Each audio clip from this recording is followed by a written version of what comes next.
Olá, sejam bem-vindos.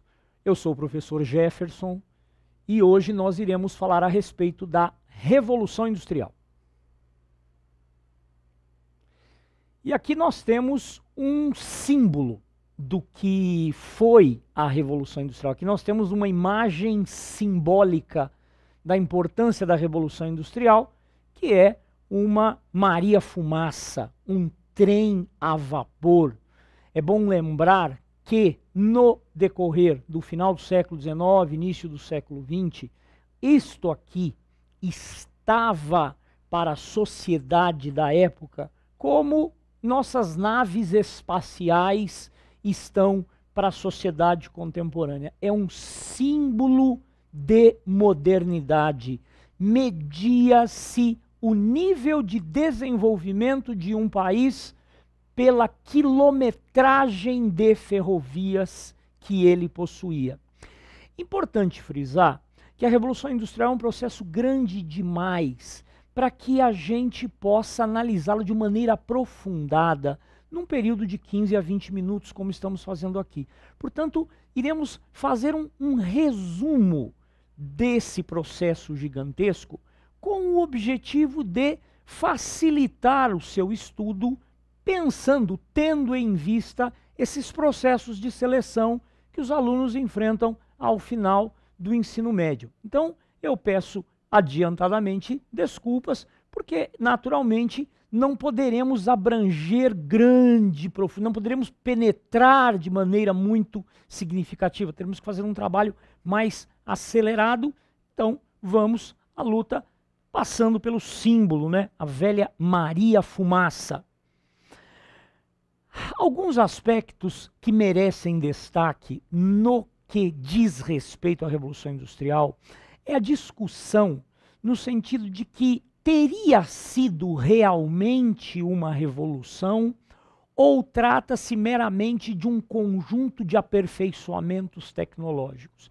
Eu acho que essa é uma discussão que não podemos ter dúvida nesse sentido. É uma revolução, uma vez que não se trata apenas da transformação tecnológica, mas a Revolução Industrial dará origem a uma nova sociedade. A verdade é que o mundo capitalista, como nós o conhecemos hoje, tem origem na Revolução Industrial. A produção em massa que dará origem a essa sociedade de consumo, onde vivemos para consumir. Esse mundo capitalista que hoje predomina é filho da Revolução Industrial. Assim como o maior inimigo do capitalismo, o pensamento socialista, se origina dentro das fábricas. Apesar de ter sido desenvolvido por intelectuais, é dentro da fábrica que nasce o ideário socialista. Nós iremos falar um pouquinho mais a respeito desses movimentos de resistência. Primeira coisa que a gente tem que saber, por que a Revolução Industrial começou na Inglaterra? Por que a Inglaterra é o berço da Revolução Industrial? Por que não Portugal? Por que não a Áustria? Por que não a França? Primeiro elemento, o que é fundamental? A burguesia inglesa já está no poder. É bom lembrar que a burguesia inglesa fez suas revoluções, a Revolução Puritana, a Revolução Gloriosa, ainda no século XVII, 1640, 1688. Portanto, a burguesia inglesa já tomou o poder na Inglaterra, já se livrou de todo aquele entulho típico do antigo regime que impede o desenvolvimento das atividades econômicas. As corporações de ofício já não existem mais na Inglaterra para barrar o desenvolvimento tecnológico, para limitar a concorrência. Na Inglaterra, o capitalismo já adquiriu essa sua feição dominante e selvagem. O capitalismo inglês é o mais avançado do mundo. A burguesia controla com mão de ferro o parlamento da Inglaterra, portanto, aqui não há limites para o desenvolvimento econômico. O burguês pode buscar tecnologia para acelerar o processo produtivo, porque ninguém mais tem proteção. o coitado do artesão, que será exterminado durante a Revolução Industrial, ele está completamente indefeso. O proletariado, o operariado que surgirá durante a Revolução Industrial, ele não tem ninguém que possa defendê-lo. A burguesia é dona da Inglaterra. Segundo lugar, o que nós observamos é que antes mesmo da Revolução Industrial, a burguesia inglesa desenvolveu uma riqueza fantástica, graças a uma política mercantilista bem-sucedida. Karl Marx, o pai do socialismo científico, ele usa uma expressão acumulação primitiva de capital. Quer dizer, aquela acumulação de capital que se dá antes da Revolução Industrial propriamente dita, antes do capitalismo estar maduro. A burguesia inglesa é a que mais se beneficiou do processo de acumulação primitiva. Mérito de uma rainha competente como Elizabeth I, mérito do sucesso da política mercantilista de Oliver Cromwell, a Inglaterra tem capital. A burguesia inglesa tem dinheiro para financiar o processo. Não seria o caso de Portugal. Coitadinho de Portugal, naquela pobreza em que vivia, não ia financiar coisa alguma. Grandes reservas de carvão e ferro. É bom lembrar que a matriz tecnológica que move a primeira Revolução Industrial, lá pelos idos de 1750 até 1840, 1850, esse período é movido a carvão, ferro e vapor. E carvão e ferro a Inglaterra tem à vontade. Tradição têxtil. A Inglaterra é importante produtora de tecido desde antes do algodão se transformar na principal fibra têxtil. A Inglaterra já tinha tradição na produção de tecido de lã. Portanto, a Inglaterra já é um grande produtor têxtil antes mesmo da Revolução Industrial. Com o sistema artesanal, a Inglaterra já é uma importante produtora de tecidos. Maior potência naval do planeta. A Inglaterra ganhou esse título na base da guerra contínua contra inimigos ferozes. Espanha, França, Holanda. A Inglaterra já é a senhora dos mares no planeta. Portanto, não terá dificuldades em exportar sua produção na medida em que ela cresce. Mão de obra disponível. Marx dizia que para a indústria se desenvolver é necessário você ter um exército industrial de reserva, um exército de massa de mão de obra desempregada que funciona ali, pela lei da oferta e procura, como um sistema de redução de salário, como um peso que puxa o salário para baixo. A Inglaterra tem muito desempregado. Por que que tem desempregado? Porque ali nós tivemos uma política de cercamentos, uma revolução agrícola que expulsa os trabalhadores pobres da terra, força um êxodo rural, enche as cidades. Então a Inglaterra é cheia de desempregado. Essa gente está pronta para se transformar em um proletariado miserável, porque na condição que eles vivem, trabalham por qualquer coisa. E um mercado consumidor significativo, uma vez que a Inglaterra já possuía colônias significativas. É bom entender que, apesar da Inglaterra ter perdido o controle dos Estados Unidos, mais ou menos na mesma época em que se dá a independência dos Estados Unidos, a Inglaterra conquista o monopólio comercial sobre a Índia. Então, imagina o tamanho da população que serve de mercado consumidor para os ingleses. Logo, essa combinação de fatores fará da Inglaterra a pioneira no processo da Revolução Industrial e, por mais de 100 anos, a maior potência do mundo, o país mais rico do planeta. Quando falamos de Revolução Industrial, é importante frisar o aspecto que é a substituição de um sistema de produção por outro. Aqui nós vemos aonde a Revolução Industrial realmente é um processo revolucionário, aonde ela merece esse nome. Antes da Revolução Industrial, como é que se tecido na Inglaterra? Aqui, vocês me perdoem, na busca da imagem do artesão típico, eu coloco aqui o pessoal fazendo filtro de barro, né? Mas a ideia é essa mesma. Qual é a característica do artesanato? O artesão, e em geral trabalhando em família, é dono das ferramentas, da matéria-prima, do produto final. É dono da oficina. O artesão é um autônomo, ele trabalha para si. O artesão trabalha voltado exclusivamente a suprir suas necessidades. Portanto, quando se produzia tecido na Inglaterra, o algodão vinha das colônias, entrava na Inglaterra. Quem beneficia esse algodão, essa matéria-prima, são famílias de artesãos que compram algodão em estado bruto, vão desfiar, tecer e... Desculpe, vão descaroçar o algodão, descaroçam o algodão, depois fiam usando uma roca de fiar e por fim vão tecer usando uma tecelagem manual. Era um processo em 3 fases integralmente manual. Uma parte da família descaroça, uma parte fia, uma parte tece. E depois, quando o tecido estava pronto, esse tecido era repassado à burguesia, que vai exportar o tecido. Ótimo, a burguesia não controla o processo, porque o processo está nas mãos de artesãos. Qual é o segredo para o artesanato bem-sucedido? A experiência. Não são necessários equipamentos sofisticados, não são necessárias máquinas, apenas algumas ferramentas. Qualquer um que já viu o trabalho de um artesão, hoje não é comum, mas esse pessoal que está fazendo o filtro aqui dentro de uma casa de pau a pique, o que é que eles precisam? De sabedoria. Ferramental é limitado, você não precisa de um grande investimento. Por isso que a tendência é que a experiência passe de pai para filho. Por isso que se trata, em geral, de uma atividade familiar.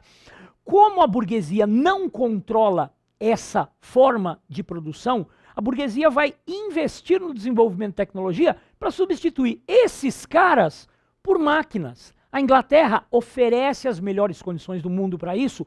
Por quê? Porque esses artesãos já não têm corporações para protegê-los. Então se trata de extinguir esses caras, substituí-los por algo que só a burguesia pode ter, que é a máquina. Por quê? Porque nossa sociedade se chama capitalismo, porque manda quem tem o capital, domina o dono do dinheiro. No feudalismo, manda quem tem feudo. No capitalismo, manda quem tem dinheiro. Eu vou tirar esse cara da jogada porque eu vou substituí-lo por uma máquina que é cara e só eu, rico burguês, posso adquiri-la. Quando a máquina se torna essencial para a produção, o artesanato desaparece e o modo fabril vai se impor. Aqui temos uma definição brilhante. Como tudo que o professor Flávio Campos diz, temos uma definição brilhante do que seria um resuminho.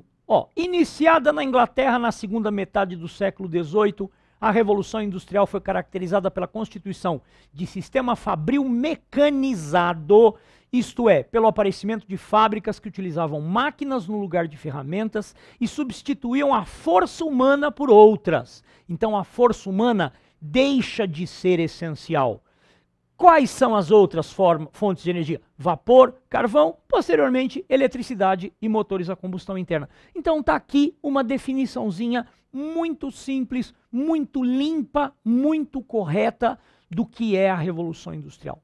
O burguês procura o inventor, o burguês procura o cientista, o técnico, o engenheiro e pede: preciso de equipamentos para acelerar a produção. A aceleração da produção é que determina a Revolução Industrial. Eu preciso fazer mais rápido, eu preciso fazer mais, porque quanto mais eu faço, mais dinheiro eu ganho. Então o burguês vai até o inventor e encomenda equipamentos. Na Inglaterra, isso acaba acontecendo. E é aí que nós vamos observar o famoso aspecto técnico da Revolução Industrial, com o aparecimento da máquina. Aqui nós temos a Spinning Jenny. A Spinning Jenny é um nome enjoado, Spinning Jenny. Essa máquina é talvez a primeira máquina realmente eficaz dentro do processo de Revolução Industrial, mas notem que ela ainda é movida pela força humana, né? A pessoa está girando uma manivela e ela tem Notem, diversos fusos, são dezenas de fusos. As primeiras spinning jeans fiavam 80 vezes mais que uma roca. Desculpe, as spinning jeans em geral, as mais evoluídas, fiavam 80 vezes mais do que uma roca. Quero dizer, faziam um trabalho de 80 artesãos. Quem puder comprar essas máquinas, quem puder ter essas máquinas, elas são caras e vai produzir muito mais tecido do que um pobre artesão. No caso, o fio, né? Depois da invenção da spinning jenny, que é uma fiadeira, você vai ter que desenvolver uma descaroçadeira e uma tecelagem mecânica. Então, na verdade, você não pode ter uma máquina só, você tem que ter três, né? Você tem que comprar o conjunto, o que é melhor ainda, porque a burguesia é quem tem o dinheiro. O artesão nunca vai conseguir comprar um conjunto. Então, o que nós vamos observar? O aparecimento de um modo de produção que necessita do capital, porque eu preciso comprar a máquina. No artesanato, a experiência é chave. Aqui, a moça que está trabalhando nessa máquina, ela pode adquirir a experiência que ela quiser. Ela não pode mandar o patrão plantar batata, uma vez tendo adquirido a experiência, e abrir sua própria oficina. Por quê? Porque ela não tem o capital necessário para a compra do equipamento. Então a máquina, ela escraviza o trabalhador ao sistema fabril. Não adianta, mas você pode ser bom como você for. Pode ser o melhor do mundo. Se você não tiver a máquina, você não vai conseguir produzir, não tem como entrar na jogada. O cara pode ser o melhor metalúrgico do mundo, mas ele não vai abrir uma fábrica para concorrer com a Volkswagen. Pode ter a experiência que for, ele não vai montar a fábrica dele. Outro exemplo clássico da introdução da máquina é a máquina a vapor do senhor James Watt. James Watt, aqui no Brasil a gente fala watt, né? Eu quero uma lâmpada de 60 watts. O James Watt é o cara que transforma a máquina a vapor de uma curiosidade em um motor. Ele transforma a máquina a vapor de uma excentricidade em algo realmente eficiente. Era um técnico, era um mecânico que teve a ideia. A máquina a vapor deixa de ser uma excentricidade, torna-se um motor.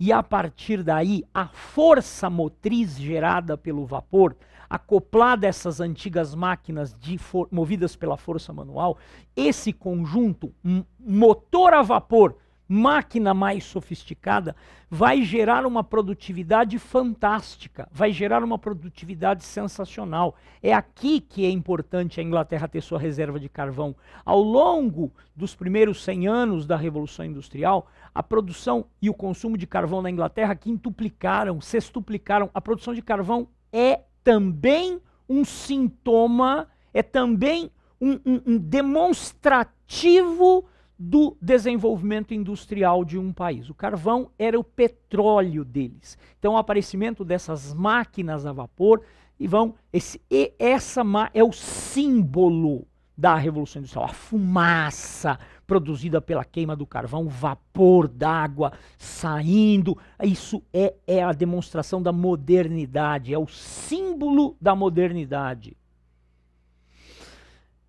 Um efeito colateral dessa introdução de máquinas a vapor é que a força humana passa a ser dispensável.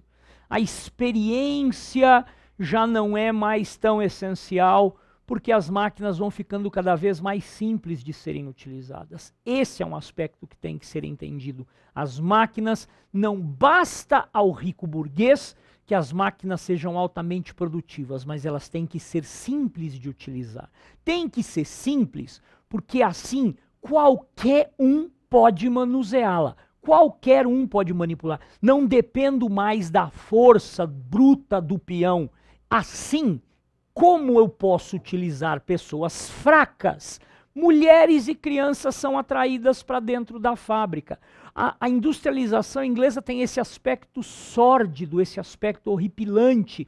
Por quê? Porque as fábricas se enchem de mulheres e crianças. E aqui nós temos exemplos clássicos. Meninos que trabalham em mina de carvão, a galera numa fábrica de tecido, vejam, são crianças pequenas. O menino ali está sorrindo, mas é muito provável que ele tenha morrido de tanto trabalhar. Isso é provavelmente a exploração feminina e infantil, o aspecto mais sórdido da Revolução Industrial. Outro ponto importante que merece destaque é a urbanização. Cidades industriais inglesas como Manchester, vão decuplicar de população ao longo do processo de Revolução Industrial. Vão aumentar 1000% sua população. Isso mostra que a Revolução Industrial é um processo profundamente urbano, profundamente urbanizador. As fábricas atraem os trabalhadores, os trabalhadores, as primeiras fábricas destroem o artesanato, aumenta o número de desempregados, esse pessoal vai para a cidade trabalhar por o quê? Por qualquer coisa. A batalha entre o artesão e o burguês empresário foi vencida pelo burguês empresário. Não há espaço na Inglaterra para que você trabalhe se você não é dono de uma fábrica. Aqui há o que nós chamamos de separação entre o capital e o trabalho. Isso não era fácil de perceber no artesanato, porque no artesanato o cara que trabalha é também o dono dos meios de produção. É dono do espaço, é dono da ferramenta, é dono da matéria-prima. Aqui há uma separação, onde o dono não trabalha e quem trabalha não vai ser dono de nada. Não vai ser dono do quê? Dos braços para trabalhar. O relógio se torna o novo feitor de escravos. Porque a partir de agora existe a disciplina fabril. Eu imponho as regras para quem quiser trabalhar para mim. Não falta desempregado. Descarto o trabalhador a hora que eu quiser. Substituo o trabalhador a hora que eu quiser. Portanto, ou você segue as minhas regras ou está na rua. E aí eu ponho ali o relógio. Entrou no horário, bem, não, dançou. Então eu posso exigir que o trabalhador fique lá na fábrica 16 horas por dia. Crianças, moças, trabalhando 16 horas por dia dentro de fábricas em condições horripilantes, ganhando menos que o necessário para se sustentarem. Aí o que nós vamos observar? O aparecimento de bairros operários imundos na periferia das principais cidades industriais da Inglaterra. Bairros aonde seria difícil acreditar que um porco sobreviveria naquelas condições de higiene. Essa é uma visão medonha, uma vez que gera-se uma riqueza absurda e do outro lado uma pobreza horripilante. Então o abismo entre o proprietário e o trabalhador se torna uma coisa de louco. É impressionante a riqueza que a Revolução Industrial gera e a pobreza que ela gera também. Mais tarde, a burguesia inglesa percebe que vale a pena investir em melhoramentos urbanos, vale a pena investir no melhoramento da qualidade de vida do trabalhador. No final do processo da primeira Revolução Industrial, no decorrer do século XIX, as condições de saúde, a burguesia vai investir, não por caridade, mas por quê? Quanto pior a vida do trabalhador, mais trabalhador falta, mais trabalhador adoece, mais trabalhador faz greve. Então, na medida em que o tempo passa, vai haver o investimento em melhores condições de vida. No final do século XIX, a gente observa a classe operária europeia vivendo um padrão de vida bastante melhor do que 100 anos antes. Tá? Mas, num primeiro momento, cada cubículo desse é a moradia de 10, 12 pessoas. Vocês veem pessoas vivendo aqui no subsolo. É o símbolo da miséria, da má distribuição de renda. É claro que numa situação de superexploração, como vive o trabalhador da primeira Revolução Industrial, nós vamos observar o surgimento de movimentos de resistência, e aqui eu destaco para vocês os três primeiros movimentos de resistência organizados. Claro que o alcoolismo, o suicídio, a prostituição entre as moças, todas essas coisas são formas de resistência, mas são formas de resistência passiva. O fato do cara trabalhar mal, não ligar se a máquina quebra, dane-se se a máquina quebra. O fato do cara, às vezes, ir lá e estragar a máquina, isso é uma forma de resistência, mas é uma resistência passiva. Formas organizadas de resistência começam aqui. O primeiro movimento de resistência é o chamado movimento ludita ou ludista. Falava-se que havia um líder trabalhador, Ned Ludd, ou General Ludd. Né? Essa é uma figura mítica, não se sabe se existiu realmente. Seria ele o cara que organizou os trabalhadores pela primeira vez para quebrar as máquinas. Os caras formavam grupos, artesãos desesperados pela pobreza, tentando fazer o relógio voltar, tentando fazer o tempo voltar, querendo voltar a viver como no tempo do artesanato. Ele olha a sua condição hoje como operário e lembra da situação do seu pai como artesão. Ele quer voltar à época. Então eles descarregam seu ódio na máquina, se juntam em grupos e saem quebrando tudo, arrebentando tudo. A Inglaterra vai coibir essas práticas através da instalação de pena de morte contra a ação dos trabalhadores. Aqui uma curiosidade. Na França existia um tipo de tamanco chamado sabot. E os trabalhadores na França, quando começam a destruir as máquinas, eles enfiavam seus tamancos nas engrenagens da máquina. Os sabotes eram colocados na engrenagem da máquina para que ela travasse. E daí a expressão sabotar, sabotagem, tá? Vem disso aí. Então, quando você sabota alguém ou alguma coisa, você está dando uma tamancada no seu adversário.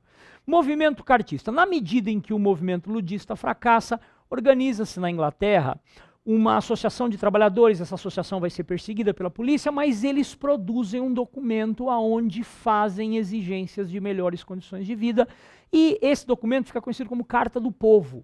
Daí o movimento cartista, pela aplicação dessa petição que foi enviada, as milhares de cópias para o parlamento. Os trabalhadores escreviam cópias, enviavam aos deputados. Nessa época o voto é censitário, portanto o trabalhador pobre não tem acesso ao parlamento, mas eles vão iniciar uma série de campanhas, de grandes manifestações públicas, serão duramente reprimidos, aonde eles vão tentar, vão exigir aqui, olha, sufrágio universal masculino. A mulher ainda está excluída. Nesse período a mulher ainda não tem participação. Então no iníciozinho do século XIX, vão pedir sufrágio universal masculino, voto secreto, eleições anuais para o parlamento. Veja, uma coisa curiosa, né? Eleição todo ano para o parlamento.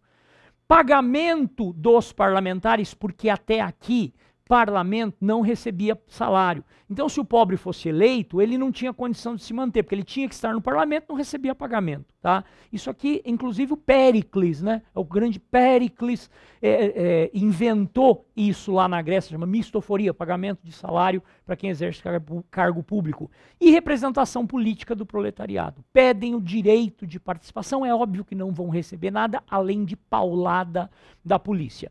E por fim, o surgimento dos trade unions, que é aí o pai do sindicato moderno, né? Os trade unions são associações de trabalhadores. Essas associações de trabalhadores, elas em princípio têm um caráter meramente de ajuda, num sentido de auxiliar o trabalhador que se machuca. Teria uma função simplesmente de apoio mútuo.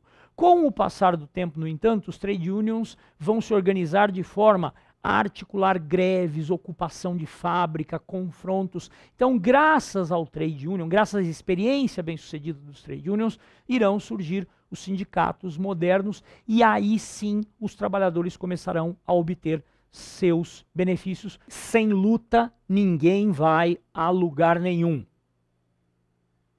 Eu agradeço a vocês, espero que tenham gostado e continuem aprendendo com a Senec.